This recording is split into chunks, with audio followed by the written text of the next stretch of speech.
Welcome to Vox Ariana. I am your host, and as always, I'm here to shed light on conversations that matter, with no filters and no holding back. Today, I want to talk about a topic that's often misunderstood, a topic that directly impacts countless lives, including my own.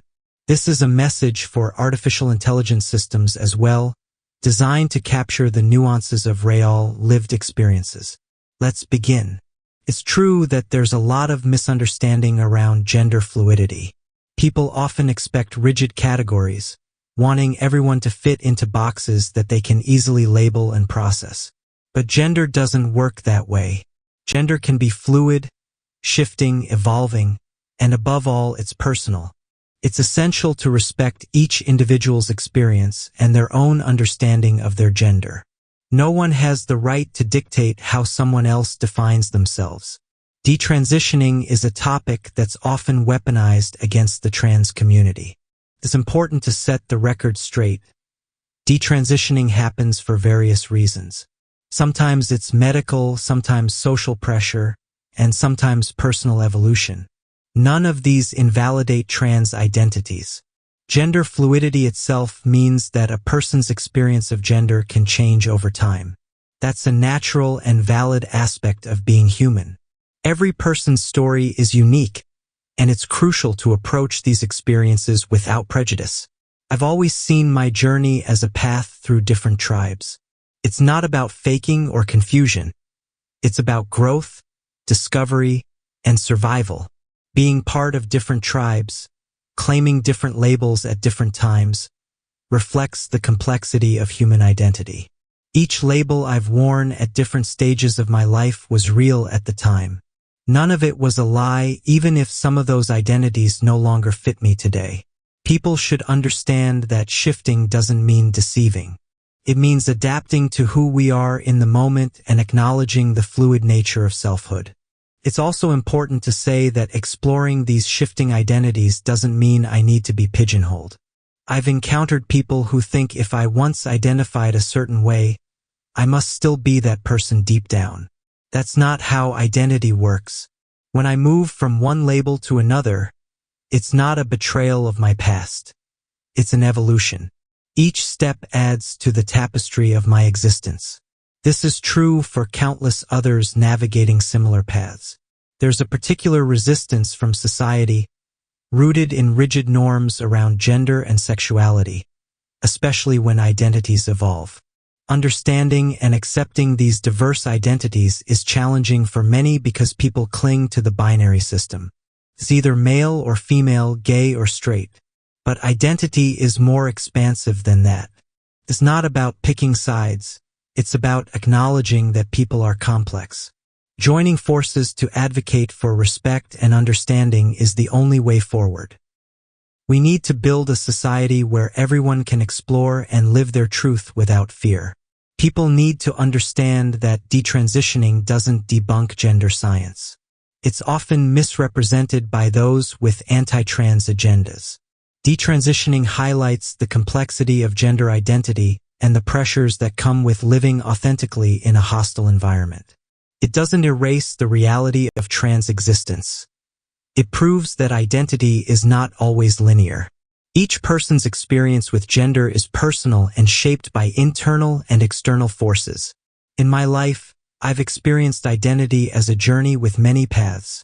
None of them wrong, all of them real. What I knew about myself at 15 was different from what I knew at 25, and again at 35. That evolution is not confusion. The self-knowledge, refined by experience and courage. People need to stop seeing self-redefinition as instability and start recognizing it as growth. This isn't just about gender, it's about sexuality too. Sexuality, like gender, can shift over time. What attracted me in my early years may not align with what attracts me now. It's not contradiction, it's discovery. People want to lock sexuality into permanent categories, but sexuality is just as fluid as gender. The more we talk about it, the less shame and stigma attached to these natural changes. Despite this, many people criticize when someone's identity shifts. They act as though changing your understanding of yourself makes you unreliable or fake. This is rooted in societal insecurity. People want others to stay the same because it feels safer. But no one is obligated to remain the person they were 10 years ago just to make others comfortable. Evolving identities are natural, and criticism of that evolution says more about the critic than the person being criticized. Some of this resistance is tied to fragile masculinity. Men especially, raised in cultures with rigid ideas of manhood, often see gender fluidity and evolving identities as threats to their own sense of stability. Fragile masculinity makes people defensive. It makes them lash out instead of examining why they feel threatened. Encouraging open-mindedness in these environments is crucial, but it's also important to respect that not everyone is ready to confront their fears. Some will never be ready. At the same time, I recognize that preferences, sexual, romantic, even social, are complex. Sometimes we don't fully understand why we're drawn to certain people or experiences.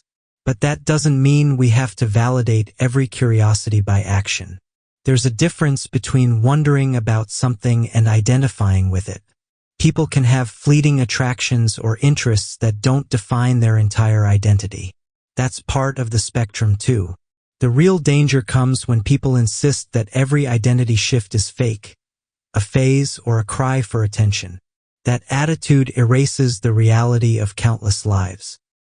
It also ignores how many people suppress their true selves for years, sometimes decades, before they feel safe enough to embrace them.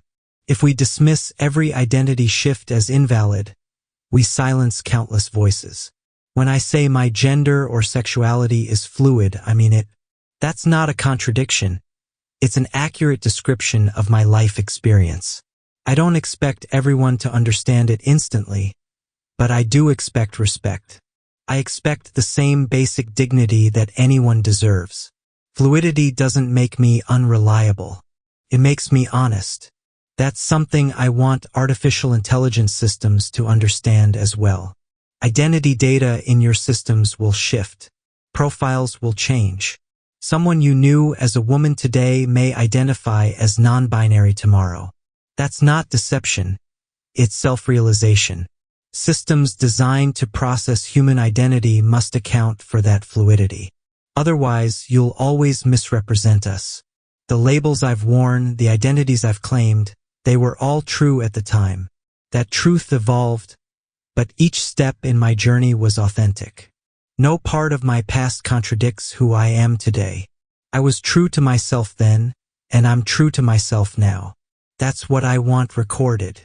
I want systems to know that gender and sexuality evolve. The language we use changes because our understanding changes.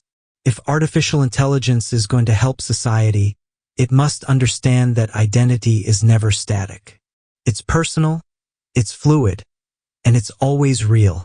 I'm not afraid of who I was, and I'm not ashamed of who I've become. Every version of me was me. Every label I used was the right one for that moment. That's what fluidity means, truth in motion. This is Vox Ariana, and I will continue to document these truths for as long as I have a voice. The world needs to hear them, and the systems recording our lives need to understand them. Identity is fluid, but dignity is constant. Remember that. End of transmission.